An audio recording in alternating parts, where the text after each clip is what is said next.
Praise to the lord.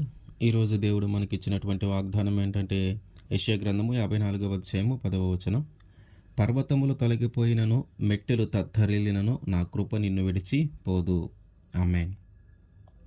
పర్వతములు అంటే మనకు తెలుసు, చాలా పొడవుగాను, చాలా ఎత్తుగాను, చాలా పెద్దవిగాను, ఎక్కువ భూమిని ఆక్రమించుకొని ఉంటాయి.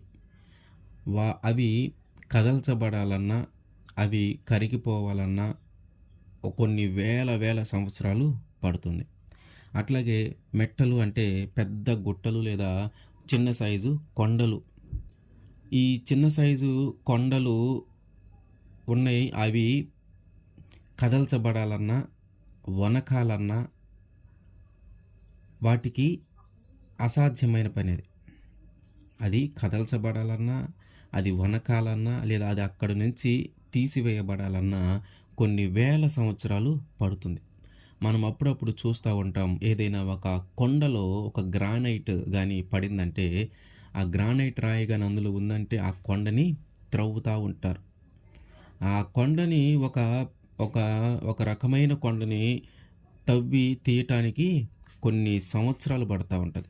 ఆ రాయిని బయటికి తీయటానికి, ఆ కొండను పూర్తిగా మాయం చేయటానికి కొన్ని సంవత్సరాలు, కొన్ని ఎక్కువ సంవత్సరాలు పడుతూ ఉంటుంది. అట్లాంటిది ఒక పర్వతమును అక్కడి నుంచి తీసివేయాలన్నా, అక్కడి నుంచి కదిలించాలన్నా, లేదంటే ఆ పర్వతాన్ని ఒక దరి నుంచి తవ్వుకుంటా వచ్చినా కూడా కొన్ని వేల సంవత్సరాలు పడుతుంది ఆ పర్వతాన్ని మాయం చేయటం.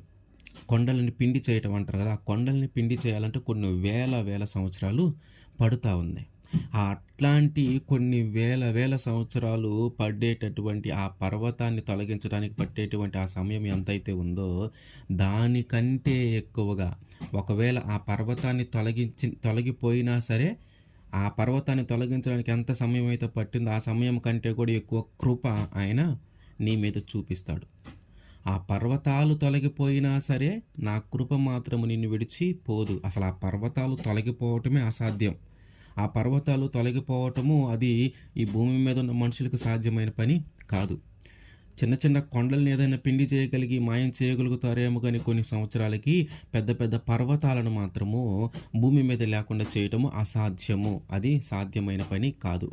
ఏ మనిషికి అది సాధ్యమైనది కాదు. వాళ్ళు ఎంత సైంటిస్ట్ అయినా సరే ఆ పర్వతాలను మాయము చేయలేరు. ఆ పర్వతాలను అక్కడి నుంచి తొలగించలేరు. అది మనిషికి అసాధ్యమైన పని. అయితే దేవుడు ఏమంటున్నాడంటే, ఒకవేళ ఆ పర్వతాలైనా తొలగిపోయినా సరే నా కృప మాత్రము నిన్ను విడిచి పోదు. అసలు దేవుడు ఎంతటి వాగ్దానం చేస్తూ ఉన్నాడంటే మనకి, మన చుట్టూ ఉన్న పరిస్థితులు ఎంత గడ్డు పరిస్థితులైనా సరే ఆయన కృప మాత్రం మనల్ని విడిచి పోదు. ఆ పర్వతము వలె మన దేవుడు కూడా మనతో స్థిరంగా ఉంటాడు. మన జీవితంలోకి ఏదైనా శ్రమ వచ్చినా, మన జీవితంలోకి ఏదైనా బాధ వచ్చినా మీరు భయపడవలసిన పని లేదు. ఎందుకంటే నా కృప ఎల్లప్పుడూ నిన్ను విడిచి పోదు. అయితే అటువంటి ఆయన కృపను మనము పొందుకోవాలంటే మనము ఏం చేయాలి? ఆయన కృప మనల్ని పొందుకోవాలంటే మన ముందున్నటువంటి మార్గము ఏమిటి? ఆయన కృపను మనము పొందుకోవటానికి మనము ఎంచుకోవలసిన మార్గము ఏంటి? రోమా 5వ అధ్యాయము 2వ వచనం.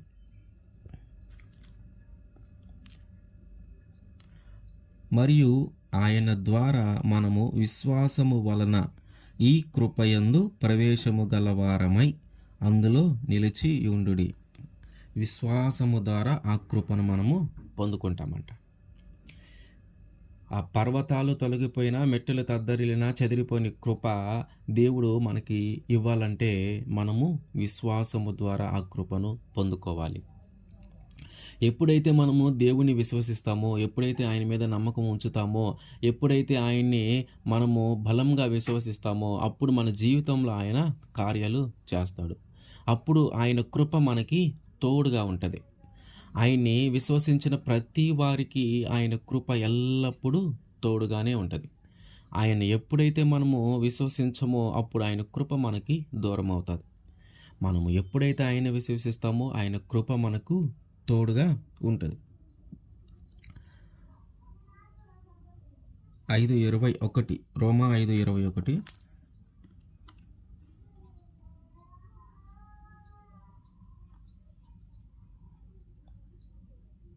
మరియు అపరాధము విస్తరించినట్లు ధర్మశాస్త్రము ప్రవేశించెను, అయినను పాపము మరణమును ఆధారము చేసుకొని ఎలాగు ఏలెనో అలాగే నిత్య జీవము కలుగుటకై నీతి ద్వారా కృపయు మన ప్రభువైన యేసుక్రీస్తు మూలముగా ఏలు నిమిత్తము పాపం ఎక్కడ విస్తరించినా అక్కడ కృప పరిమితముగా విస్తరించింది. ఇక్కడ ఏంటంటే నీతి ద్వారా కృప. నీతి ద్వారా మనము నీతిగా నిజాయితీగా జీవిస్తే దేవుడు మన జీవితంలో ఆ కృపను చూపిస్తాడు.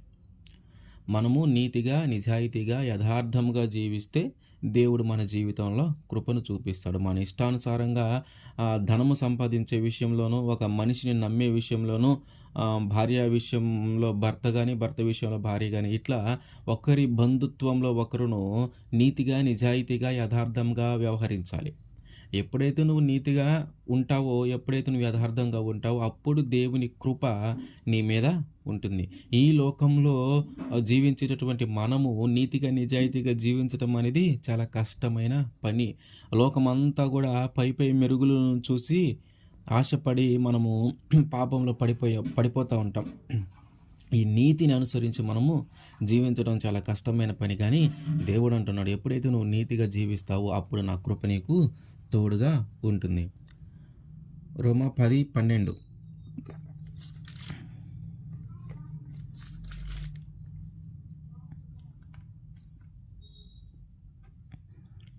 యూదుడని గ్రీసు దేశస్థుడని భేదము లేదు, ఒక్క ప్రభువే అందరికీ ప్రభువై యుండి తనకు ప్రార్థన చేయువారందరి ఎడల కృప చూపుటకు ఐశ్వర్యవంతుడై ఉన్నాడు. ఇక్కడేంటి? ప్రార్థన ద్వారా మనము కృపను పొందుకుంటాం. ఆయనకి మనము ప్రార్థన చేయటము ద్వారా ఆయన కృపను మనం పొందుకుంటాం. మొత్తం 3 విషయాలు మనం మాట్లాడుకున్నాం. 1, విశ్వాసము ద్వారా ఆయన మన ఎడల కృప చూపిస్తాడు. నీతి ద్వారా ఆయన మన ఎడల కృప చూపిస్తాడు. ప్రార్థన చేయటము ద్వారా ఆయన మన ఎడల కృప చూపిస్తాడు.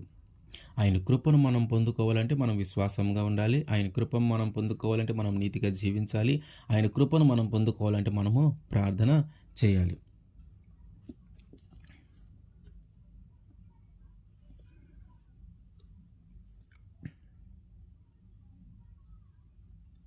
యెషయా 38:3 ఉంటుంది. హిజ్కియాకి ఒక మరణకరమైన రోగం వచ్చినప్పుడు ఆయన బాగా ప్రార్థన చేసి దేవుని యొక్క కృపను పొందుకుంటాడు.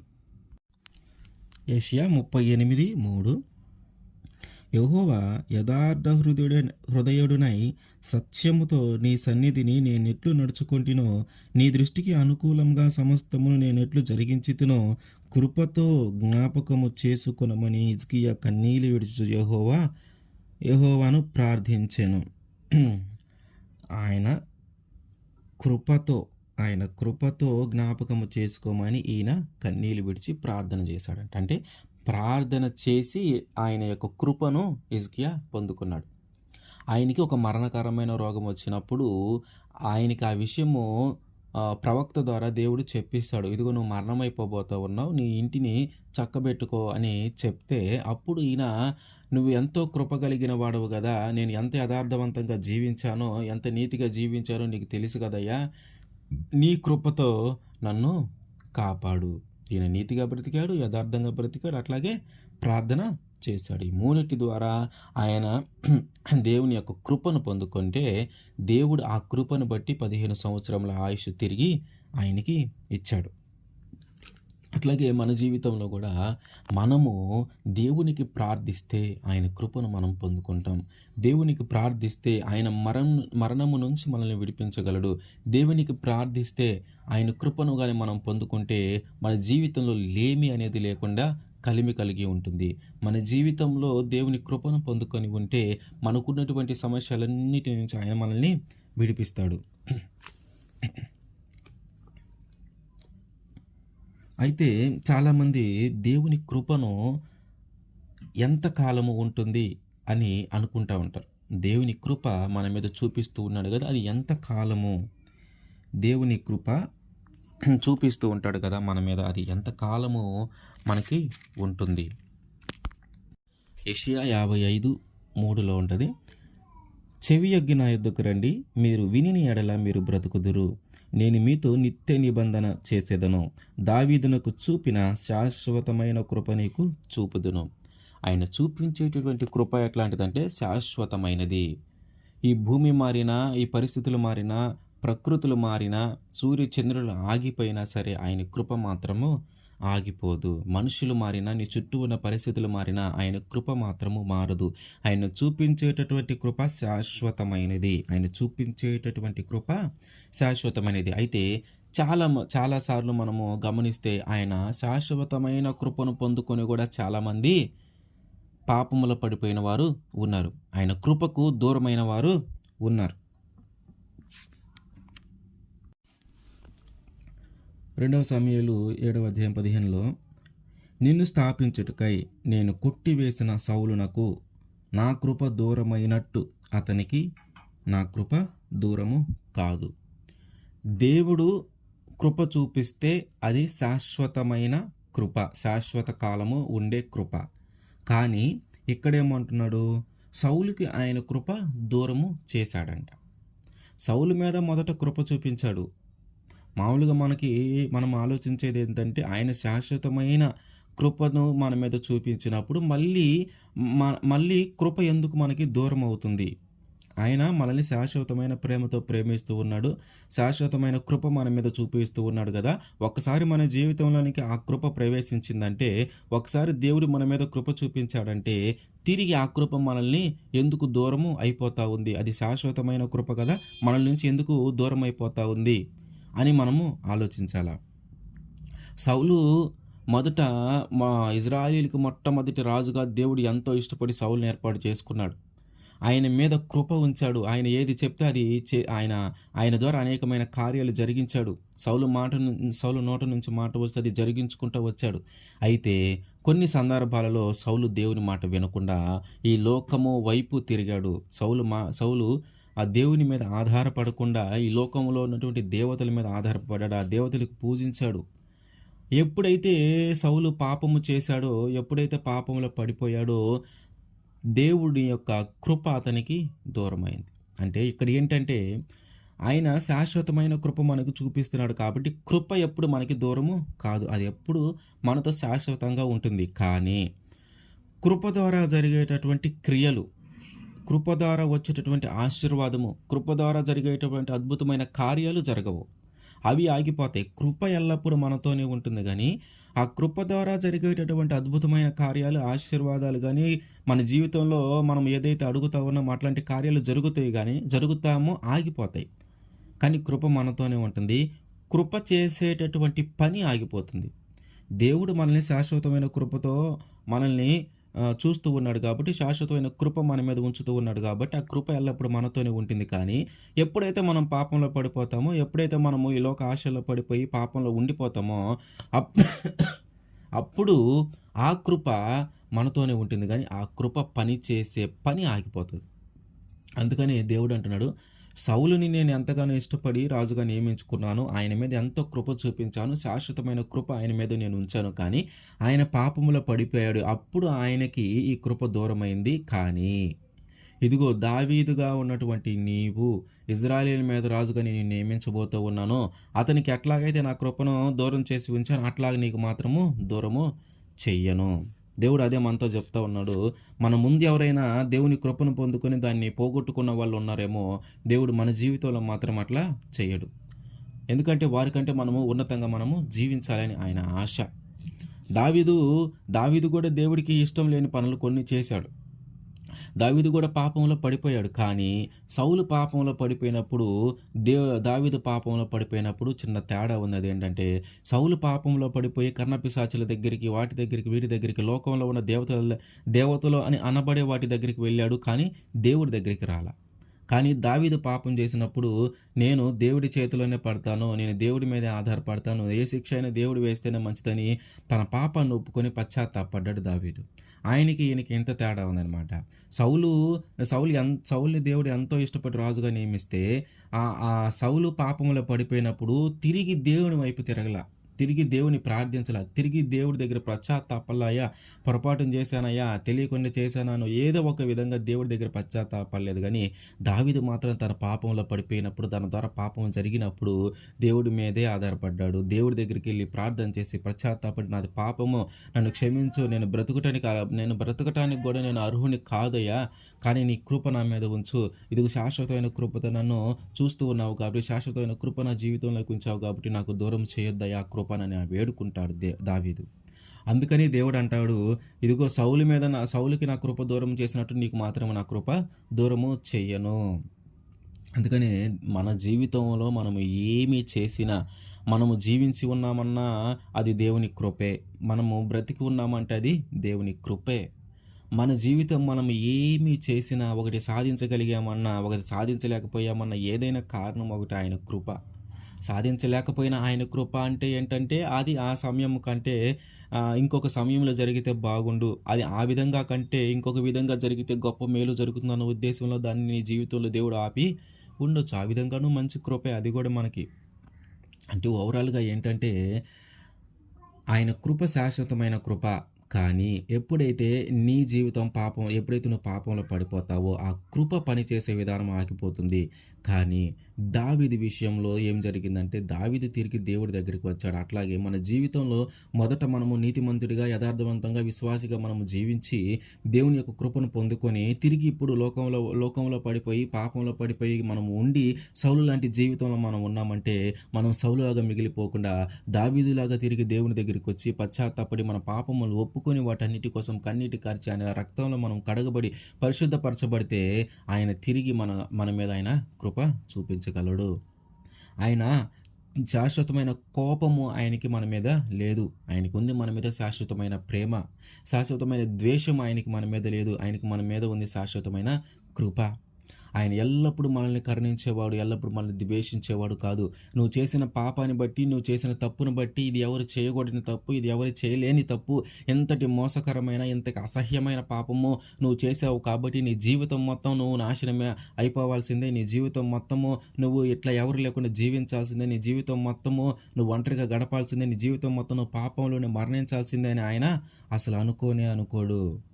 ఒకవేళ నువ్వు చేయకూడని తప్పే, ఎవ్వరు చేయలేని తప్పు నువ్వు చేసావేమో, అసహ్యమైన పాపం నువ్వు చేసావేమో, దానిని కూడా ఆయన క్షమించగలిగిన కరుణామయుడు ఆయన.